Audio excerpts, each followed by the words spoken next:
గిరిజనుల పైన చేసిన వ్యాఖ్యలు ఈ రోజు దుమారం రేపుతున్నాయి. ముఖ్యంగా విజయ్ దేవరకొండ పైన అంటే గతంలోని రెట్రో ప్రమోషన్స్ లో భాగంగా ఆయన స్టేజ్ పైన మాట్లాడిన మాటలు ఏవైతే ఉన్నాయో ఇటు గిరిజనులకి అభ్యంతరకరంగా ఉన్నాయి. ఈ విధంగా మాట్లాడడం కరెక్ట్ కాదు అని చెప్పి అతని పైన రాయదుర్గంలోని ఎస్సీ ఎస్టీ అల్ట్రాసిటీ కేసెస్ కూడా నమోదవడం జరిగింది. సో దీని గురించి మాట్లాడదాం. ముఖ్యంగా ప్రమోషన్స్ కి వెళ్ళిన వాళ్ళు ఎందుకు ఇలాంటి వివాదాస్పదమైన వ్యాఖ్యలు చేస్తున్నారు, ఎందుకు ఇంత దూరం తెచ్చుకుంటున్నారు అన్న విషయాలు తెలుసుకుంది. వాళ్ళు మనతో పాటు ప్రముఖ ప్రొడ్యూసర్ నచ్కుమార్ గారు ఉన్నారు. సార్ నమస్తే సార్. సో ఇది ఫస్ట్ టైం అనుకోకూడదు సార్. ఎందుకంటే గతంలో కూడా చాలా మూవీ ప్రమోషన్స్, ప్రీ రిలీజ్ ఈవెంట్స్‌లోని గెస్ట్‌లుగా వచ్చిన వాళ్ళు కావచ్చు, లేకపోతే ప్రొడ్యూసర్స్, డైరెక్టర్స్ ఎవరైనా సరే మనం ఏం మాట్లాడుతున్నాం అనేది కూడా కొంచెం కూడా అవగాహన లేకుండా టంగ్ స్లిప్ అయిపోయి మాట్లాడడం, తర్వాత సారీలు చెప్పడం. సో ఇలాంటి వాటిని మనం ఎలా చూడొచ్చుంటారు? ముఖ్యంగా విజయ్ దేవరకొండ చేసిన వ్యాఖ్యల్ని మనం ఏ విధంగా చూడొచ్చు? విజయ్ దేవరకొండకి ఇదేం కొత్త కాదుగా.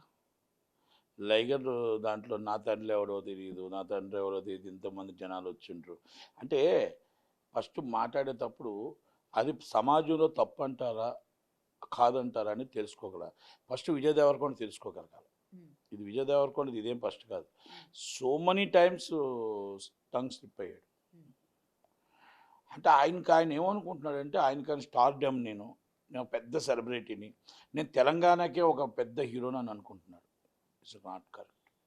మనం మాట్లాడేటప్పుడు ఎదుటి వాళ్ళు ఇబ్బంది పడతారు, ఎదుటి వాళ్ళు కులాలను మనం మాట్లాడకూడదు, ఎదుటి కులాలను కించపరచకూడదు, ఎదుటి మతాలను కించపరచకూడదు అని ఫస్ట్ తెలుసుకోగలగాలి. ఫస్ట్ మనం స్టార్డమ్ అయిపోయామంటే ఎదుగుని కొలిది ఒదుగుండాలి. చిరంజీవి గారిని చూడమనండి, చిరంజీవి గారిని చూడమని, రామ్ చరణ్ గారిని చూడమనండి, వాళ్ళందరినీ ఒక్కసారి చూసి నేర్చుకోమనండి. ఎందుకంటే వాళ్ళు ఎదుగుతున్న కొలిది ఒదుగుంటారు. ఎక్కడైనా మనం మాట్లాడాము అంటే, ఇప్పుడు ఒక సెలబ్రిటీ అంటే మీకంటే ఒక ఫ్యాన్ ఫాలోయింగ్ ఉంది. మీరు మాట్లాడే మాట చాలా ఆచితూచి మాట్లాడాలి. మైక్ ముందు మాట్లాడాలంటే ఒక్కటికి 2 సార్లు ఆలోచించి మాట్లాడాలి. మీరు గిరిజన తెగ కోసం మీకు అవసరమా? పైల్గామ్ దాడి ఏంటి? ఉగ్రవాదుల దాడి. ఉగ్రవాదుల దాడిని తీసుకొచ్చి, ఉగ్రవాదులు అనేది ఒక నరరూప రాక్షసులు తీసుకొచ్చి మన ప్రజలను చంపారు, అన్యాయంగా చంపారు. దాన్ని తీసుకొచ్చి తెగలకి పెట్టడం అనేది ఎంత దాకా కరెక్ట్? గిరిజన తెగలు వాళ్ళు ఇంటర్నల్గా ఏమైనా గొడవలు ఉండొచ్చు, కానీ మనం కులాన్ని వాటిని కించపరచకూడదు. తప్పది. అది ఈరోజు ఎస్సీ ఎస్టీ కేసు రిజిస్టర్ అవ్వడమే కాదు, అరెస్ట్ చేసి లోన్ వేసేయాలి. ఎందుకు వేయాలంటే ఇలాంటి మాటలు మనం మాట్లాడేటప్పుడు, నేను చెప్తున్నాను, స్టార్డమ్ అంటప్పుడు, ఒక సెలబ్రిటీ అనేటప్పుడు మన ఆచితూచి మాట్లాడకపోతే రేపు మనకు వచ్చే తలనొప్పులు చాలా ఉంటాయి. మతాన్ని కించపరచొద్దు, కులాన్ని కించపరచొద్దు, సమాజాన్ని కించపరచొద్దు. రాజ్యాంగం మనకి ఇచ్చిన హక్కుని భావస్వేచ్ఛా ప్రకటన. భావస్వేచ్ఛా ప్రకటన అంటే ఎదుటి వాళ్ళని కించపరచడం భావస్వేచ్ఛా ప్రకటన కాదు. ఎదుటి వాళ్ళని మనం మాట్లాడడం భావస్వేచ్ఛా ప్రకటన కాదు. ఎదుటి వాళ్ళని మనం బాధ పెట్టడం భావస్వేచ్ఛా ప్రకటన కాదు. ఇది విజయ్ దేవరకొండ తెలుసుకోగలగాలి. ఎందుకంటే ఏదో నాకు ఈరోజు నర్మంతపులో వచ్చేసాయి, డబ్బు వచ్చేసింది, 100 కోట్లు వచ్చేసింది, నేను స్టార్డమ్ అయిపోయానంటే ఇట్స్ నాట్ కరెక్ట్. 40-50 సంవత్సరాలు కష్టపడితే హీరోలు అయ్యారు. ఈరోజు ఇప్పటికీ కూడా పేరు అలాగే ఉంది. బాలకృష్ణ గారికి కానీ, చిరంజీవి గారికి కానీ, నాగార్జున గారికి కానీ, కృష్ణరాజు గారికి కానీ, కృష్ణ గారికి కానీ, కృష్ణ గారు చనిపోయినా కూడా చిరస్థాయిగా నిలబడిపోయారు. నందమూరి తారక రామారావు గారు అవ్వచ్చు, అక్కినేని నాగేశ్వరరావు గారు అవ్వచ్చు, ఎస్వి రంగారావు గారు అవ్వచ్చు, సావిత్రి గారు అవ్వచ్చు.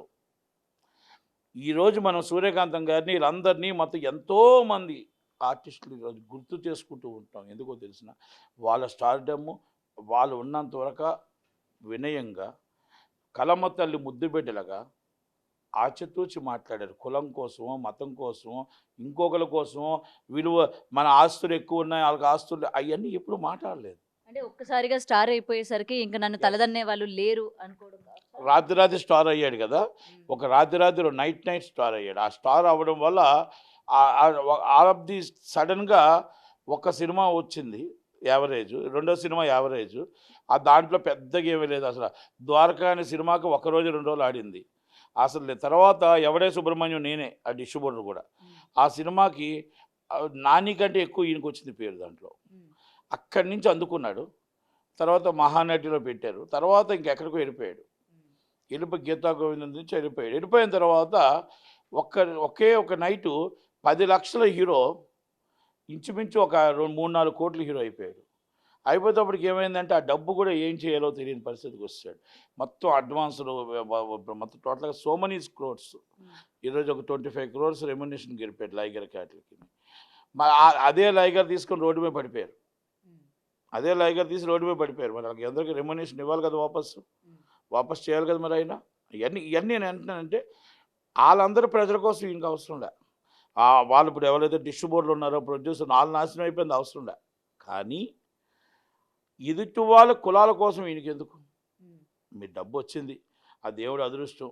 నువ్వు తెలంగాణలో పుట్టడం, తెలంగాణ ముద్దుబిడ్డగా పుట్టడం మొత్తం టోటల్గా మీ అదృష్టం. ఒకసారి అన్నాడు మా కులమే అని చెప్పేసి ఎవరు ఎర్రబెల్లి దయాకర్ గారు. హీరో ఇప్పుడు ఆయన హీరో అయ్యాడు కాబట్టి ఎర్రబెల్లి దయాకర్ గారు మా హీరో మా కులమే అని చెప్పాడు. ఆయన హీరో కాకపోతే మీరెవలో ఆయన ఎవలో. అది చంద్రశేఖర్ గారు అయ్యారు కాబట్టి చంద్రశేఖర్ గారు మా కులమే అంటారు. మల్టీ డైమెన్షన్ రామ్మోహన్ కూడా మా కులమే అంటారు. అంటే ఇవన్నీ ఏంటంటే పెరిగిన వాళ్ళ కాడే కులాలు వస్తాయి, పెరిగిన తప్పుడు చుట్టరకం వస్తుంది, పెరిగిన కాడే వస్తుంది. అదే పెరగకపోతే మరి అందరూ ఉన్నారు కదా, ఎలమదోరులు చాలామంది ఉన్నారు కదా. కానీ ఎర్రబెల్లి దయాకర్ గారు ఆయనే మా కులం అని చెప్పాడు. మరి తెక్కమాలు ఉంటారు కదా. అంటే నేను ఎందుకు చెప్తున్నానంటే ఇవన్నీ మనం అర్థం చేసుకోగలగాలి. మీకు టాప్ లెవెల్లో వచ్చారు, మీ టాప్ లెవెల్లో వచ్చారు, అది నిలబెట్టుకోగలగాలి. ఎదుటి కులం కోసం మనం దూషించకూడదు, ఎదుటి కులం కోసం మనం మాట్లాడకూడదు, ఎదుటి కులం కోసం మనం ఇబ్బంది పెట్టకూడదు. మీరు పెరిగారు కాబట్టి దయాకర్ గారు మా కులమే మా ఓడి అని అన్నారు. మీరు ఎదగకపోతే ఆయన ఎవరో మీరెవరో కదా. అందుకనే చెప్తాను మనం ఎప్పుడు కూడా ఎదుటి కులాన్ని కించపరచొద్దు. విజయ్ దేవరకొండ గారు ఇమ్మీడియట్లీ క్షమాపణ చెప్పాలా. ఎవరు తప్పు చేస్తే రాజ్యాంగం చట్టం ప్రకారం కేసు రిజిస్టర్ అవుద్ది, అది ఎదుర్కోక తప్పదు, యాజ్ పర్ లా ఎదుర్కోక తప్పదు. కానీ ఇది ఎన్నోసార్లు ఇలా మాట్లాడడం కూడా కరెక్ట్ కాదేమో. ఎందుకంటే ఇలా మాట్లాడి వన్స్ కేసు ఫైల్ అయిన తర్వాత వెంటనే ఆ యొక్క మతాల గురించి కావచ్చు, లేకపోతే కులాల గురించి కావచ్చు, వెంటనే బయటకు వచ్చి సారీ చెప్పిన వెంటనే అక్కడ అదే సర్దుమణిగిపోయి మళ్ళీ ఏదో ఒక ఈవెంట్లో మళ్ళీ సేమ్ రిపీట్ అవుతూ ఉంది. లేదు ఈసారి సీరియస్గానే తీసుకోవాలి. ఎవరికైనా సరే, నాట్ ఓన్లీ వీళ్ళు కాదు, ఎవరు తప్పు చేసినా సీరియస్గానే తీసుకోవాలి.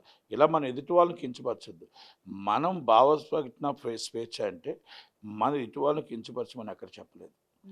రాజ్యాంగం ప్రకారం నడుచుకోవాలి, లా ప్రకారం నడుచుకోవాలి, చట్టం ప్రకారం నడుచుకోవాలి. అందుకనే రాజ్యాంగంలో రాసే చట్టం న్యాయం అన్నీ మన లోబడి ఉండాలి. అంతే అంతే తప్ప మనం ఏదో మాట్లాడేస్తే అయిపోద్ది, కరెక్ట్ కాదు. అండ్ సార్ ఇక్కడ విజయ్ దేవరకొండ ఫ్యాన్స్ పర్టికులర్గా ఏదో ఒక మాట తడబాటు వల్ల ఆయన అట్లా అన్నారు, కానీ ఉద్దేశపూర్వకంగా గిరిజనుల్ని అనాలని ఆయన అనలేదు అని చెప్పి సమర్థించుకునే వాళ్ళు ఉన్నారు. ఇప్పుడు ఒక మాట అమ్మా, ఫ్యాన్స్ ఏముంటుంది చెప్పండి. ఇప్పుడు కేసు ఆయన మీద రిజిస్టర్ అయ్యేది, ఫ్యాన్స్ మీద కాదు కదా. వాళ్ళు ఇప్పుడు ఇంకా 4 తిట్లు తిరిగితే మళ్ళీ ఇంకో 2 కేసులు ఆయన మీద అవుతాయి. వీళ్ళకేముంటుంది?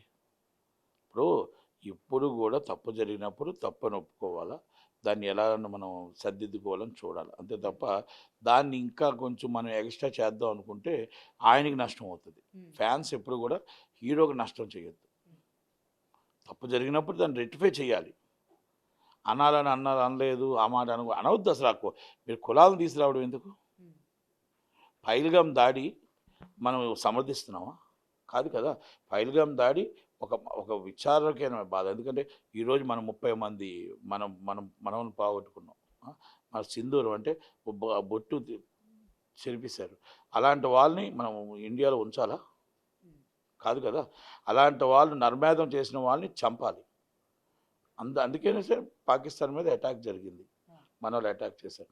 అసలు ఆ దాడిని మనం ఇక్కడికి తీసుకురావడం ఎలా కరెక్ట్? ఇది కరెక్ట్ కాదు కదా. అది అంటే కలపడం కరెక్ట్ కాదు. అందుకని నేను ఏమన్నానంటే ప్రతి ఒక్కరు, దేశంలో ఉన్న ప్రతి ఒక్కరూ ఖండించాల్సిందే. అది హిందూ, ఆ ముస్లిం, మరి క్రిస్టియన్ కాదు, అందరూ ఖండించవలసిందే పైల్గామ్ దాడి.